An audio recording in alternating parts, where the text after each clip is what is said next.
Y'all remember all them reports about how those in WWE weren't happy that Punk was back in the company? Well, this WWE star just confirmed it in this video. I'm going to break it down. CM Punk is a controversial guy, right? You have an opinion about him. Whether you love him, you hate him, you support him, you doubt him, you believe that he's good for wrestling, you think that he's good for WWE, you think he's bad for WWE. Well, you have an opinion about him. And that was one of the reasons that they brought him back. Something in which Triple H publicly talked about during the post Survivor Series press conference. And so when this current WWE star talked about Punk's return to the company, I think it speaks volumes because aside from the main event talent in the men's War Games match, right before the match happened at Survivor Series, no one in WWE knew about it. It was a very tight guarded secret, right? And rightfully so, because it was going to be such a massive, massive return, a massive, massive um, moment in not only CM Punk's history, the company's history, but in wrestling history.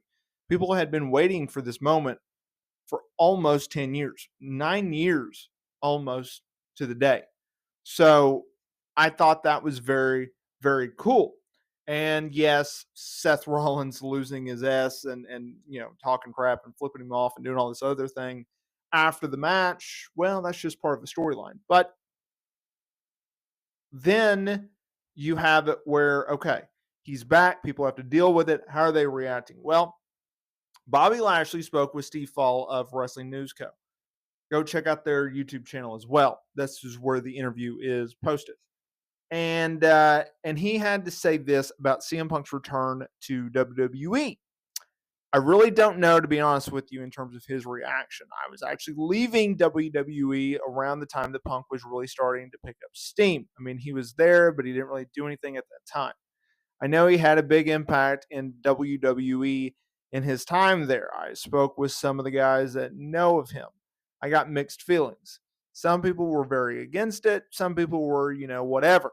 But it's a land of opportunity. So if he comes back and he helps out the show and the business side, I don't know Punk too personally. When I was fighting, he was to the UFC. I put my money on him, so he does owe me a little bit of money.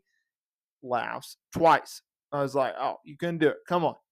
For integrity purposes, I understand he's a big name. He's coming back and he's going to do some big numbers.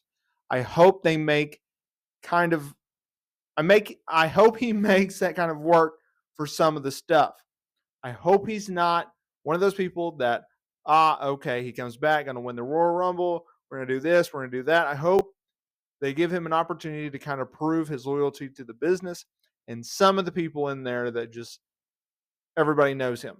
Some of the naysayers, some of the people that aren't too happy about him being there, I hope he has the opportunity to work his way back up to the top and not just be given everything, because maybe he negotiated a good contract that allowed him to do so. And Lashley has a valid point. Like, reportedly, WWE is planning to do a Punk versus Seth Rollins feud for the world title. And I think, and a lot of people think, Punk should lose that first match. I don't think he should be given the world title right away. I do think Punk should do the job in his first match back, which looks to be Royal Rumble. Will they do that? I don't know. But I think there's a lot of people just waiting to rip the company for whatever they do with this man. And you would give them plenty of ammunition if you booked him to win the World Heavyweight title against a workhorse in Seth Rollins. Just my take.